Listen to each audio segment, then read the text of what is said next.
Veliki pozdrav svima, dobrodošli ponovo na moj kanal Balša Pavićević, drago mi je da ste ponovo na mom kanalu, da me ponovo pratite i nadam se uživate u mojim klipovima. Kako kad pravim pauzu, jednostavno ne mogu stalno da snimam i ne mogu stalno da uvatim vremena, međutim naravno uvijek vatim vremena da snimim klip po možda svakih 10 dana, kao što sam rekao, volja neće odustati, volja neće stati, izvinjavam se ako mi se malo mrda kamera zbog toga što nisam kući, jednostavno izvinjavam se ako se samo malo mrda, nadam se me dobro čujete i da će sve biti kako treba. Kao što vidite i na samom nazivu, znakovi visoke inteligencije. Ja nisam osoba koja se hvali, nisam osoba koja ću sa sebe da uzdižem, da sam ja neko, da sam ja nešto, ali reći ću na neki način da sam inteligentna osoba. Znači, kao što sam rekao, nije zahvaljenje, ne hvalim se, ne sad ja ne govorim da sam ja nešto veliki, nego to su neke moje procjene, neko naravno, što bi se rekao, ima drugo mišljenje, neko ima drugačiji stav i to je potpuno u redu i to je potpuno okej. Prvi znak da ste inteligentna osoba jeste veoma čudan znak, ali to je tako, da ste ljevoruki. Znači, imaš ljudi koji su, znači, mnogi dešnjaci i prije svega što je još najgora stvar, čuo sam da po neki roditelji, roditelji ćeraju djecu, znači dijete mu je, kako ja kažem, dijete mu je ljevoruko, a on njega ćera da piše desnom, da radi desnom, pa brate mili, pušti svoje dijete da radi lijevom rukom, znači ljevoruki ljudi su mnogo inteligentniji, mnogo sposobniji od desnorukih, neću da kažem, ja sam desnoruk, ali jednostavno po istraživanjima sam vidio da su ljevoruki ljudi mnogo inteligentniji, mnogo sposobniji, mnogo adekvatniji, ali naravno ima svoje mani, svoje prednosti, nisu sa u svemu bolji, pola, međutim ljevoruki ljudi su pametniji i ako ste ljevoruki ruki, budite ponosni na sebe zato toga što je to, čak kažem, znak inteligencije, ne mora da znači, naravno imaš ljevorukih koji su glupi kana stvar i desnorukih koji su pametni i obrnuto. Neću o tome pričam, ali to je itekako velika vjerojatnoća da ste pametni ako ste ljevoruki. Drugi znak da ste inteligentna osoba jeste da nemate isto mišljenje kao svi ostali ljudi. To sam pričao i u klipu Biti drugačiji. Znači, mene kao jedna osoba govorila kao, mi osobu koja nije spričala sa ostalima, odmah smo vodili kod psihologa. Ja bi prije te ljude koji se skupljaju u grupe, prije bi njih poveo kod psihologa, a ne te ljude koji su sami.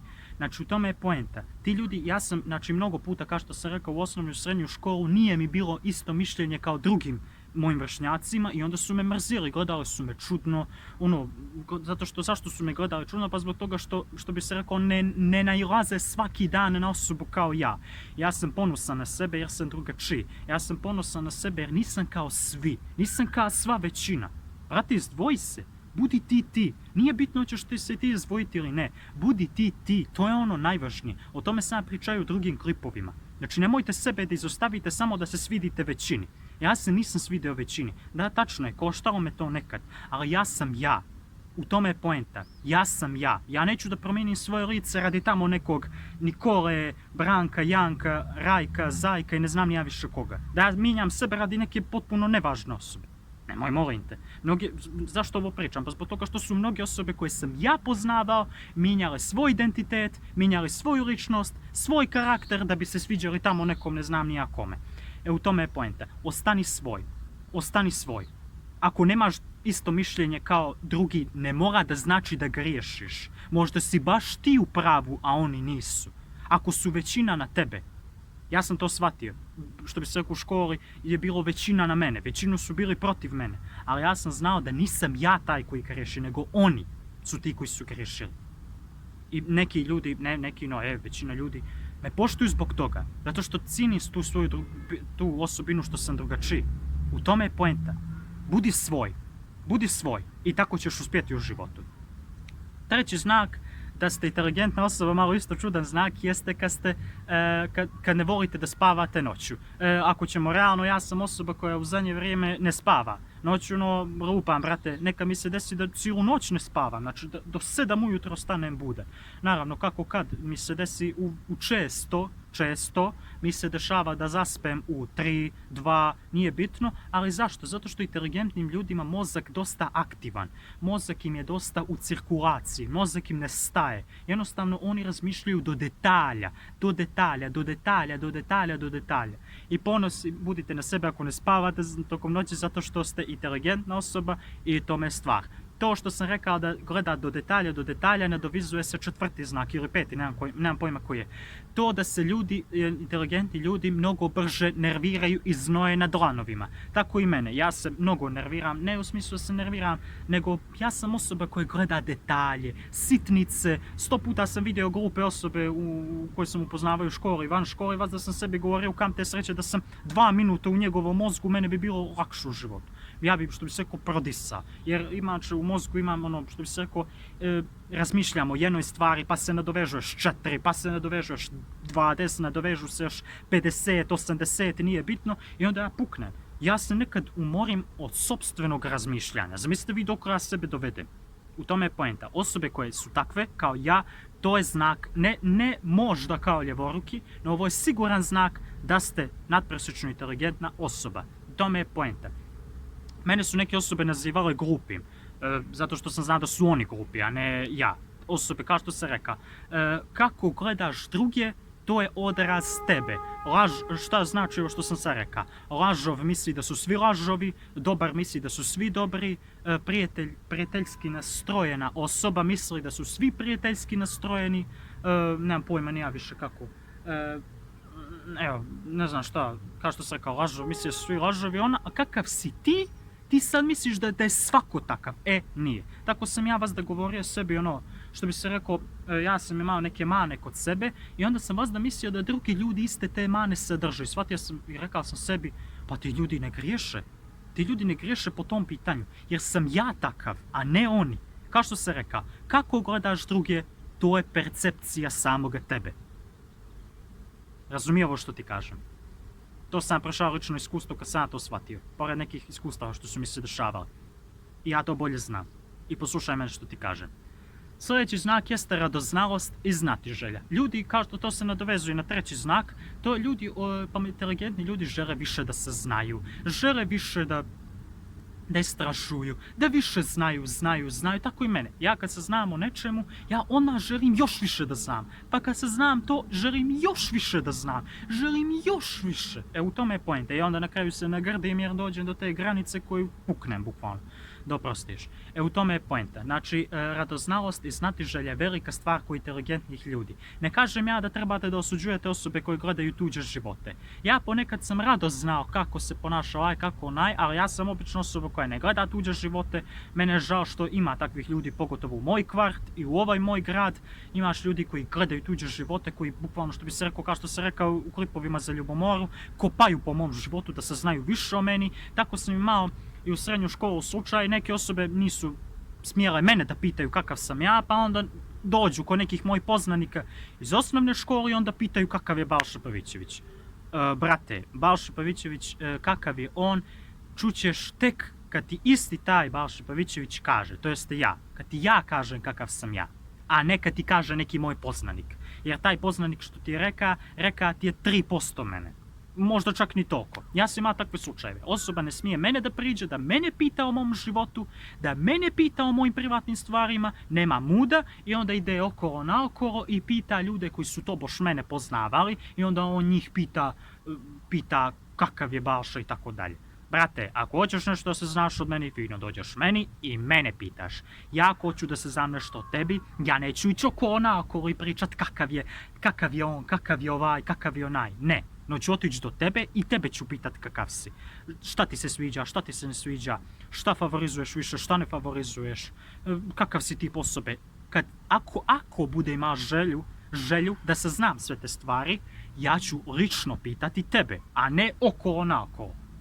Ja sam imao takve slučajeve gdje ljudi nisu smjeli mene da pitaju i onda idu okolo naokolo i pričaju mi iza leđa.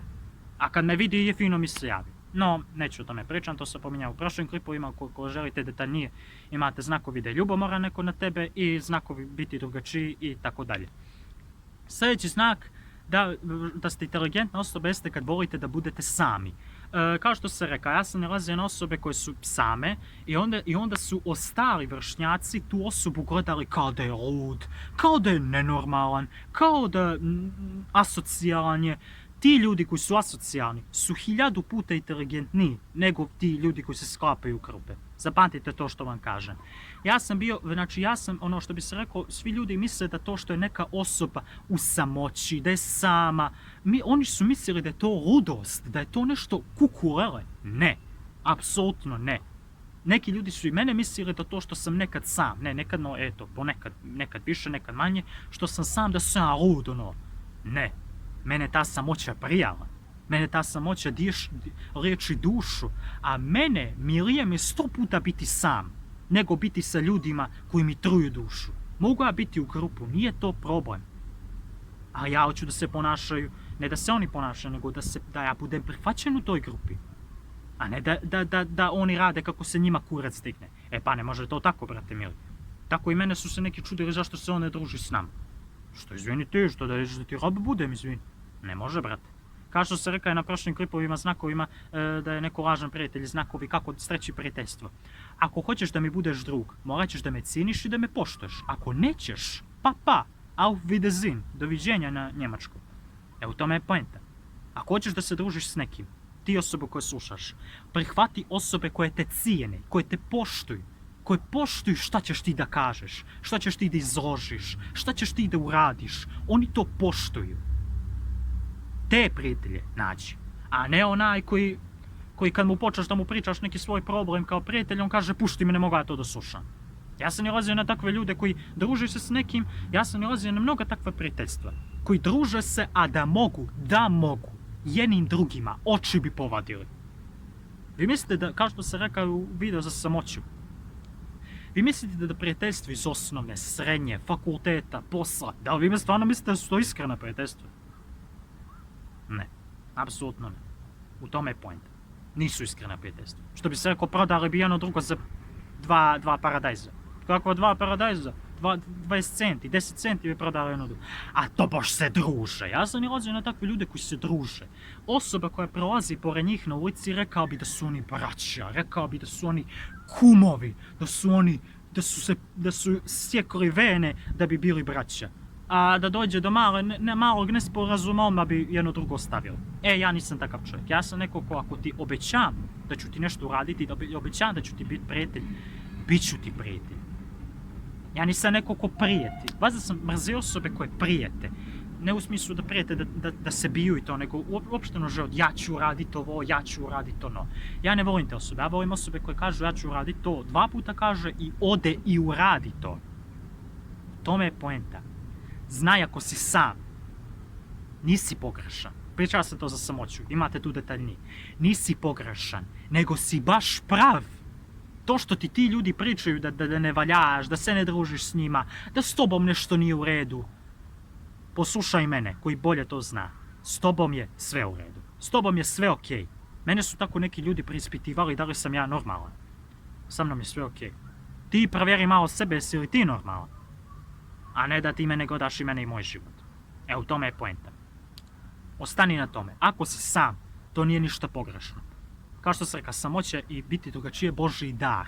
Bog te nagradio za to što si ikona. I ljudi će te više pamtiti zbog toga što si drugačiji nego zbog toga što si isti. Mene neki ljudi koji su mi iz prošlosti tako ismijavali, sad me pamte i sad me se rado sjećaju. Zašto? Zato što sam bio drugačiji. Nisam radio kako mi oni kažu. Kao što se rekao, ljudi te vole kad radiš kako oni kažu, kad sve se slažeš što oni kažu, kad sve što bi se rekao, oni okom, ti skokom. Oni ti kažu skoči s mošta u moraču, ti skočiš. Tad bi ljudi, zato su mene mnogi mrsili, zato što nisam radio kako se njima kurac diga. No sam radio kako sam ja htio, to nije ništa uobraženo. Ja sam samo ja. Radio sam onako kako ja želim. To svako ima pravo. I sad neka bilo koja osoba druga na ulicu da uradi nešto kako on želi, ja mu ništa ne bi zamjerio. To je njegov izbor. Ja bi poštovao tu osobu. A te osobe koje su me mrzile, kao što se rekao, te osobe su bile ljubomorne na mene. Znaj kad te neko mrzi, znaj da nije džabe, da nije to bez veze. Ima razloga zašto te mrzi. I drži se na tom. Budi ponosan na sebe kad tako nešto dođe. Ona osoba koja je prijatelj sa svakim nije ničiji prijatelj. Kada te svi vole i kada svi te vole, tada onda znaj da nešto radiš pogrešno. Kao što se rekao, engleski citat za karmu. however good you are, you're bad in someone's story. Na engleski što znači, koliko god ti bio dobar, loš si u nečijoj priči. Znači, koliko god bilo dobro to što ti radiš, neko će reći da to nije dobro. Neko će mrzjeti to što ti radiš. U tome je poenta. Znaj kad te svi vole, kad svi te vole, svi te gotive, znaj onda da radiš nešto pogrešno. Onda si pogrešan. Ako je to tako. Promijeni to kod sebe. Jer obično ljudi, kad napraviš nešto što je dobro za tebe, tad te ljudi mrze. Kao što sam rekao, kad sam radio po njihovom, kako oni kažu, kako oni misle, tad su me najviše voljeli. Tad su me obožavali. I onda kad sam, što bi se rekao, promijenio facu, to što je promijenio ploču i bio ja, tad kažu, vidi tebe kako si se promijenio, vidi ti njega, kako si ti se poprčio i to. Ja se nisam ništa poprčio, nego sam samo pokazao svoje pravo lice. U tome je poenta. Kao što se rekao, biti inteligentan.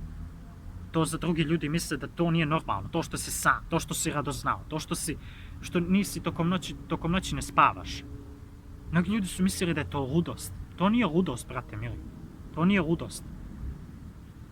Sljedeći znak da je neko inteligentna osoba jeste zato što su te osobe su skromne i samokritične. Obično te osobe znaju sebe da iskritikuju, da sebe spušte, da se ne hvale. Kao što sam rekao, ja sam osoba koja ne voli da se hvali. Kao što sam rekao i u prošlom videima, pravi mangup i prava faca je neko ko ne priča to, neko ko ne pominje to. Ona osoba koja kaže ja sam ovakav, ja sam onakav, popišaj sve to, jer ta osoba nije ni 2% toga što priča. Kao što sam rekao, pravi mangup i prava faca, osoba koja je jaka, je osoba koja to ne pominje, koja to ne predstavlja, koja to ne iskazuje. Da, iskazuje kad to treba. Ali ta osoba koja je jaka, koja je snažna, ta osoba ne priča to. Ta osoba to ne pokazuje. Ne pokazuje baš da je mek, da je dobar. Ali zato kad dođe do muke, što bi se rekao, odradi posao kako treba. Tako su samo kritični ljudi. Ti ljudi koji sami sebe nekad skritikuju, skromni su, jednostavno su pošteni, imaju veliko srce. To su ljudi koji oni su heroji. Oni su za mene heroji, ja sam takav. Ti ljudi su za mene heroji. Nažalost, veoma rijetko sam upoznao takve osobe. Ali oni su za mene heroji, oni su meni idoli. Ti ljudi koji nikad te ne bi uvrijedili, nikad te ne bi ponizili. Uvijek bi te potapkali po glavi, poljubili bi te. Uvijek bi bili dobri s tobom. Bio ti jači, slabiji od njega, ovakav, onakav, nije bitno. Ti ljudi koji to rade, to su inteligentne osobe, koji imaju veliko srce. Zapamtite što vam kažem. Kao što se rekao, ako ste samo kritični, ako vam se znoje dlanovi na ruke, na noge, nije bitno, znajte da ste inteligentni i tekako. Osoba koja isto tako zna dosta da priča, ne mora da znači da je pametna. Ja sam nalazio na osobe koje su čutljive, a kad progovori, izvinjavam se, nalazio sam na osobe koje su čutljive, a kad progovori Aristotel, brate. Aristotel koliko je pametan. Kao što se rekao, nemoj da te ta mirnoća nečija zavara. Ja sam nalazio na ljude koji su mirni, a ne da su inteligentni. No, brate, zajebali bi me u 2 koraka. Obično ti ljudi koji, kao što se rekao, škole, koji mi laju, pričaju, ti ljudi su glupi kao nas stvar. I te ljude, što se rekao, mizerno ih gledam, ne ignorišem ih, ne posmatram ih tako kako treba i to je to. Svi ovi znaci, ako si se pronašao u njima, znaj da si inteligentna osoba i da vrediš. Što ti okolina kaže? Boli te kita. Brini o tome što ti ja kažem. Jer ja znam. Poslušaj mene, vjeruj mi. Ja to dobro znam, jer sam ja takav. I ja ću ti reći onu pravu stvar. I ostani pri tome. Ove znakove usvoji kod sebe i siguran budi, isplatit će ti se sve u životu. Ja neću više da dužim, ja se ispričam sve kako treba i sve kako valja. Još malo, eto, sunce pada, još malo kraj dana, to jeste već je došlo, ali još malo tako kraj dana, pa se mi vidimo u nekom drugom klipu. Ne znam tačno kad će biti klip, ali eto, kao što sam rekao, kako kad ufatim da snimim i da snimim neke stvari za vas i za vaše dobro, da, pošto vidim da ima mnogo ljudi koji me hvale moje klipove, ima naravno i oni koji hejtuju, ali nema veze, ja se više se koncentrišem na one koje vole moje klipove i jako mi je drago da dalje snimam za njih. Veliki ljubav za vas i vidimo se u drugom klipu. Ćao!